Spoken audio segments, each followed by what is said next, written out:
Imagine sitting at your kitchen table. Your phone buzzes. It's a message you've been expecting. Right.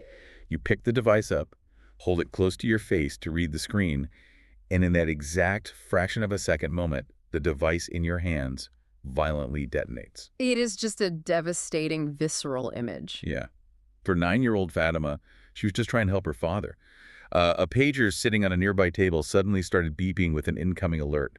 She picked it up to hand it to him, and it exploded.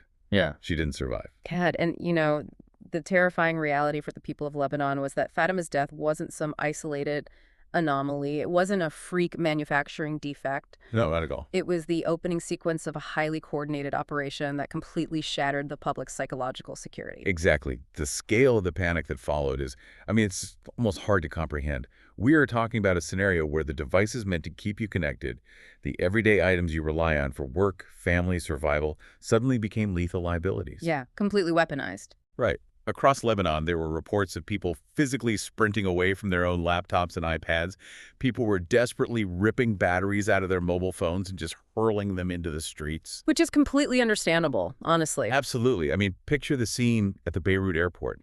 You've got travelers standing in security lines, suddenly gripped by the sheer terror that the mundane technology sitting right in their pockets could be a ticking explosive. That visceral fear is exactly what brings us to the mission of our deep dive today.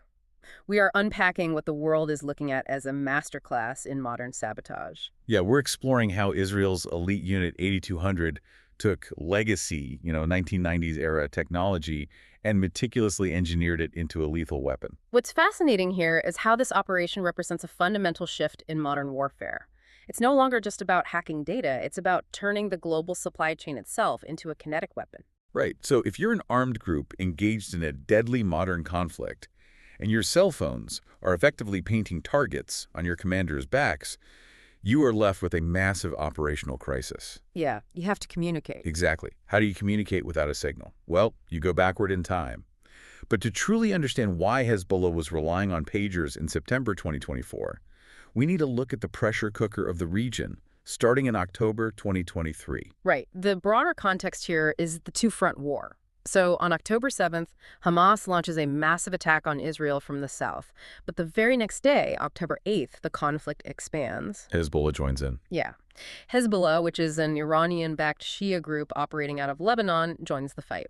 They begin firing rockets and anti-tank missiles into the Sheba farms, which is a disputed territory. Almost overnight, Israel finds itself fighting a sophisticated enemy to its north. And we should probably clarify for those who might not know, Hezbollah isn't just a fringe militia. Oh, not at all. They hold 13 seats in Lebanon's parliament, and they boast over 100,000 fighters. Yeah, they are a formidable, heavily resourced military and political force. By the time October 11th rolled around, Hezbollah was unleashing heavy artillery, drone strikes, and there were even rumors they might attempt a paraglider invasion mirroring the Hamas attack. Wow. And the immediate fallout from that was massive. Huge. It caused the displacement of roughly 96,000 Israeli citizens who had to flee their homes near the northern border. This created immense boiling political pressure on Prime Minister Benjamin Netanyahu to neutralize the Hezbollah threat and bring those citizens home. Now, Israel's primary advantage in a conflict like this has historically been its overwhelming technological superiority. We know they utilize incredibly advanced spyware, like Pegasus, which essentially turns a smartphone into an ultimate surveillance device. It's incredibly potent tech. Yeah. And throughout late 2023, Israel was exploiting this to track the GPS locations of Hezbollah's leadership and intercept their communications in real time. Right. And it was just a brutal cycle for Hezbollah commanders. I mean, they would make a call on their mobile phone, hang up, and moments later, a precision-guided missile would level their location. It's just wild. The intelligence gathering was so sharp that carrying a smartphone effectively became a death sentence. Okay, let's unpack this for a second. It's like realizing your high-tech smartwatch is broadcasting your exact location to a sniper, so you dig a 1990s beeper out of the attic, thinking you're finally off the grid. Yeah, that analogy captures their mindset perfectly. By early 2024, the paranoia inside Hezbollah reached its absolute peak. Right, because communication is the backbone of any military infrastructure. Exactly. If you have 100,000 fighters, you cannot coordinate logistics with handwritten courier notes. You just can't. So, in February 2024, Hezbollah's leader, Hassan Nasrallah, goes on television and delivers a chilling directive. This is the big speech, right? Yeah.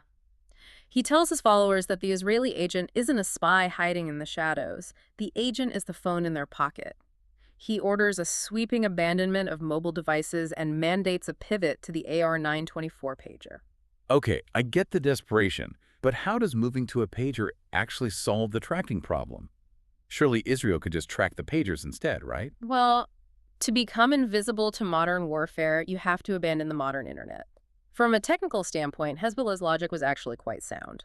A mobile phone constantly pings local cell towers. It has a dedicated GPS chip, Wi-Fi radios, and a unique IMEI number. Right, they're basically beacons. Exactly. But pagers don't do any of that. They operate on radio frequency, identical to an FM radio in your car. They're strictly one-way receivers. Oh, interesting. Yeah. When a message is broadcast out, the pager receives it, but it never sends a signal back to acknowledge receipt. There is no two-way handshake, which makes them nearly impossible to geolocate. It's the exact same reason many hospital networks still rely on them. Ah, okay. So, feeling secure in that logic, Hezbollah moves forward with a bulk order of 5,000 pagers. They specifically want the AR-924 model from a highly trusted Taiwanese electronics brand called Gold Apollo. Right. But this is where the narrative shifts, from a military procurement story into a full-blown shadow operation. Because Israel's intelligence services were already waiting for them to make this move. Yeah, this operation falls under Israel's broader intelligence apparatus. You have Mossad handling international operations, Shin Bet dealing with internal security, and Amman, which is the military intelligence wing. And nested deep inside Amman is Unit 8200. Exactly. These are the elite cyber warfare and signal intelligence specialists. And just to establish their pedigree, this is the same unit that previously assassinated an Iranian nuclear scientist using an AI-assisted satellite robot. Wait, I have to stop you there. Hezbollah is heavily funded, highly paranoid, and engaged in active lethal warfare. You are telling me they just blindly bought 5,000 devices and Israel simply hacked the delivery truck? No, they didn't hijack a truck. They played a staggering multi-year shell game. Because Hezbollah is officially designated as a terrorist organization by Western nations, they cannot engage in straightforward commerce. Right, they can't just go on Amazon. Exactly. They have to use incredibly complex, circuitous routing through multiple international jurisdictions to buy their electronics. Unit 8200 exploited that exact paranoia. Instead of trying to hack Gold Apollo's manufacturing plant in Taiwan, Israeli agents posed as European businessmen and approached Gold Apollo directly. Pitching them a licensing deal, not a purchase order. Precisely. They convinced Gold Apollo to allow a separate company to manufacture and sell the AR-924 pagers, simply slapping the trusted Gold Apollo name on the casing. Wow. Yeah. Gold Apollo agreed to the revenue split, having no idea they were authorizing an Israeli intelligence front to build military-grade booby traps under their brand. Here's where it gets really interesting, though. Right. How does a newly formed shell company pass the vetting of an organization that trusts literally no one? By layering the deception so thickly that any audit simply hits a wall of international bureaucracy. They built these front companies years in advance. Years. The manufacturer was listed as BAC Consulting, registered in the 14th District of Budapest. They installed a CEO named Cristiana Barsini Arcidiacono, complete with a heavily fabricated resume boasting experience with the International Atomic Energy Agency. That is wild. But the money didn't flow directly there either. The financing was routed through a company called Norda Global in Norway, run by a man named Rinsen Jose, which facilitated a 1.6 million euro transaction. So if a Hezbollah operative tries to trace the supply chain, they see a Hungarian manufacturer, a Norwegian financial backer, and a Taiwanese trademark. They see a logistical nightmare. Exactly. What they don't see is Unit 8200 engineers sitting at a workbench. The layering ensures the origin is completely obscured. The Gold Apollo pagers that eventually hit the Lebanese market weren't Taiwanese at all. They were entirely built by a shell company controlled by Israeli intelligence. Okay, let's talk about the physical devices. Because taking control of the brand is one thing. Actually weaponizing 5,000 pagers without anyone noticing is an entirely different level of engineering. Right. I mean, a standard pager is a pretty simple piece of hardware. You pop it open, you have a tiny speaker, a vibrator motor for silent mode, an antenna, a basic microprocessor, and standard alkaline batteries. Right. Well, according to theories laid out by Sean Morehouse, who is a former British bomb disposal officer, the physical tampering was a masterclass in miniaturization. How so? These devices weren't opened up and retrofitted in some warehouse. They were custom built from the ground up to be lethal. Morehouse suggests that a secondary, completely fabricated component was designed to look identical to a standard battery. Oh, man. Yeah. But while one real battery powered the device, the fake battery housed a high-performance military explosive known as PTN. Okay, but PTN is incredibly volatile. Yeah. And I keep coming back to the inspections. You're handing these to high-ranking paramilitary commanders. They have to know they are being hunted. Wouldn't they inspect the hardware? Weigh it. X-ray it. They almost certainly did inspect them, but the precision of the engineering defeated those checks. A normal, standard AA battery weighs approximately 23 grams. Okay. The customized, explosive-laden battery weighed 20 grams. A 3-gram difference. Exactly. You would need a highly sensitive jeweler's scale and a reason to suspect the individual batteries to catch that. It's the ultimate Trojan horse, but engineered down to the ground. It was essentially invisible, and because it was invisible, the trap was fully set. By February 2024, 3,000 of these rigged pagers were actively circulating in Lebanon. 3,000. Yeah. For months, Hezbollah members wore them on their belts, completely oblivious to the fact that they were carrying pocket-sized explosive charges that could be triggered from hundreds of miles away. So the board is set. The pieces are in play. What forces Israel's hand to actually execute the operation? We get to September 2024, and the geopolitical pressures on the ground hit a boiling point. Right. The timeline accelerates dramatically in mid-September. On September 15th, Israel's Internal Security Service, Shin Bet, foils a plot by Hezbollah to assassinate a former Israeli official using a remote-controlled mine in Tel Aviv. So tensions are absolutely redlining at this point. Oh, absolutely. 2 days later, on September 17th, Prime Minister Netanyahu holds an unusually secretive security cabinet meeting. And immediately following that meeting, he makes a very public, very pointed announcement that it is time to bring the displaced citizens of northern Israel back to their homes. Yes, the mandate was essentially given. And it's widely reported that U.S. Secretary of State Antony Blinken was briefed generally on the escalating situation around this exact time, though he later explicitly denied having any advanced knowledge of the specific pager operation. Right. But the political decision was made. At exactly 3:20 CER in the afternoon on September 17th, a signal was broadcast across Lebanon, targeting every single rigged pager simultaneously. And the psychological manipulation of this signal is one of the most chilling aspects of the entire operation. They didn't just send the blank ping. Yeah, they didn't. The signal was formatted in a very specific Arabic pattern that Hezbollah operatives had been rigorously trained to recognize as an official, urgent directive from high command. Which ensures the maximum possible lethality. When that specific alert pattern came through, the users didn't just let it beep on their belts. They unclipped the pagers, picked them up, and to read the small unlit screens, they held the devices directly up to their faces. Oh, man. Let's break down the actual mechanism of the trigger here because, listeners know electronics get hot, but my laptop overheating doesn't result in a military-grade explosion. How does an encrypted message physically ignite PDTN? So think of the pager's memory processor like a tiny digital mailroom. The incoming encrypted message was specifically designed to be massive and unreadable, essentially flooding that mailroom with 1 million letters a second. Overloading it. Exactly. The processor tries to sort it, it fails, and the pre-programmed malicious script forces it into a continuous loop. The sheer friction of trying to process that data causes the internal chip to undergo thermal runaway. It literally overheats to an extreme degree in milliseconds. Wow.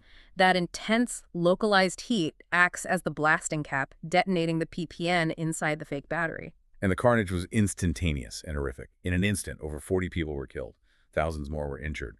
Because of how the operatives were holding the devices, hospitals were flooded with severe, life-altering wounds to hands, faces, and abdomens. Yeah, the medical response was completely overwhelmed. Right.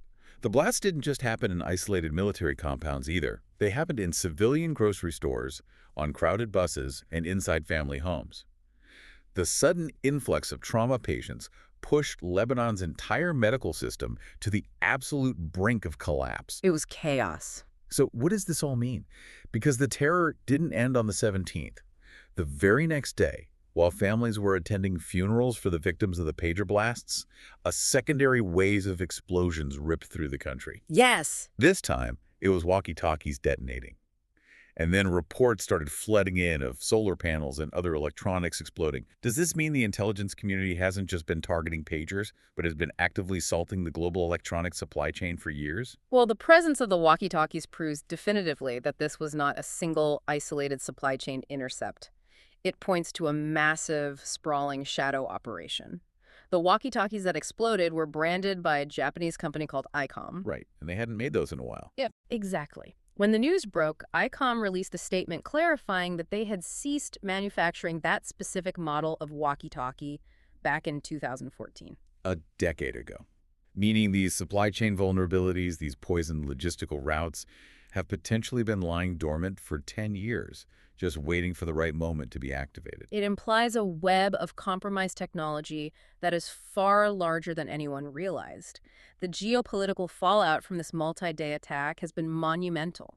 The complete destruction of Hezbollah's secure communication infrastructure functionally crippled their ability to coordinate. It left them completely in the dark. Yeah, and this widespread blackout directly paved the way for the looming threat of a full-scale Israeli ground invasion into southern Lebanon. But the blasts also pulled back the curtain on some deeply uncomfortable diplomatic realities, too. For instance, the Iranian ambassador to Lebanon, Mojtaba Amani, was severely injured when a pager in his vicinity detonated. Which forces the international community to ask a very pointed question. Why is a high-ranking Iranian diplomat carrying or operating in close proximity to heavily encrypted, dedicated Hezbollah communication gear? Yeah, it's a huge red flag. It exposes the deeply intertwined operational realities between the Iranian state and the paramilitary group. So looking at the sheer scale of the deception, the engineering, and the ultimate destruction, Israeli Defense Minister Yoav Gallant made a statement shortly after the attacks. He declared that a new era of warfare had begun. If we connect this to the bigger picture, his assessment is entirely accurate. For the last 20 years, when we talked about cyber warfare, we were talking about state actors hacking a server to steal sensitive data or using a virus to temporarily shut down a power grid. You're right, digital disruption. Exactly. But this operation crosses a terrifying new threshold. This is about intercepting the physical hardware that modern society requires to function and transforming it into a kinetic, lethal weapon. Which brings us to a lingering, deeply unsettling realization for all of us. Think about the basic act of buying a device today. When you purchase a new smartphone, a tablet, or even just order a replacement battery online, you are placing blind faith in a massive, totally invisible chain of anonymous manufacturers, international shippers, and corporate middlemen. Yeah. You are assuming every factory worker and every customs agent is exactly who they say they are. Exactly. You're trusting that your consumer electronics haven't been routed through a shell company in Budapest or financed by a ghost corporation in Norway. Right. And as the harrowing events across Lebanon show the entire world, every single link in that global chain is a potential point of lethal compromise. We've been conditioned by movies to picture the dangerous foreign agent as a spy in a trench coat, slipping through the shadows to plant a device. But that's not the reality anymore. No, it's not. Perhaps the most dangerous agent isn't a person at all. It might just be the microscopic 3-gram difference in the battery, sitting quietly in your own pocket, just waiting for a signal, exactly like the one that 9-year-old Fatima heard beeping right before her world ended.